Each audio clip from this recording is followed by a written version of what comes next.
Oi, pessoal! Tudo bem com vocês?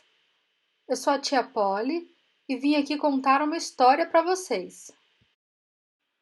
É uma história que fala como Jesus pode nos ajudar quando ficamos com medo.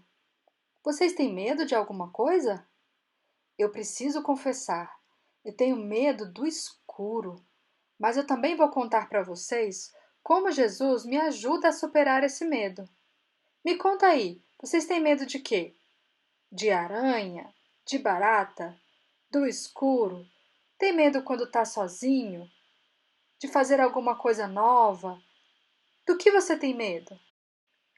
Nossa história está lá em Mateus, capítulo 14, versículos 22 a 30. A Bíblia nos conta que Jesus estava orando no monte sozinho e os discípulos estavam no barco, no meio do mar. Já era bem tarde da noite. O mar estava muito agitado. As ondas batiam de um lado para o outro com força e o barquinho balançava de um lado para o outro. Jesus então terminou suas orações e foi encontrar com os discípulos. Mas como ele chegou no barco se o barco já estava lá no meio do mar? Ele foi andando. Isso mesmo, ele foi andando em cima da água. Consegue imaginar isso?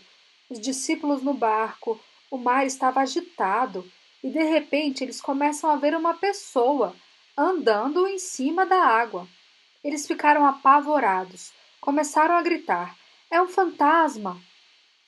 Jesus, vendo que eles estavam com medo, falou: Coragem, sou eu, não tenham medo.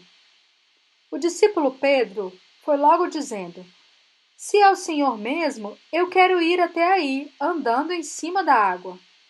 Foi então que Jesus disse: Vem, Pedro.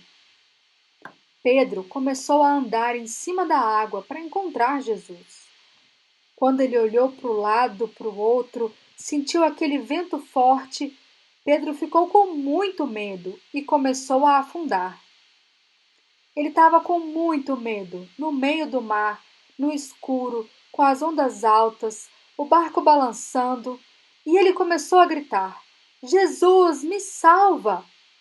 Jesus então deu a mão a ele e disse: Por que você duvidou e ficou com medo? Não tem fé em mim? Jesus e Pedro subiram no barco e Jesus acalmou o mar. Todos ficaram maravilhados.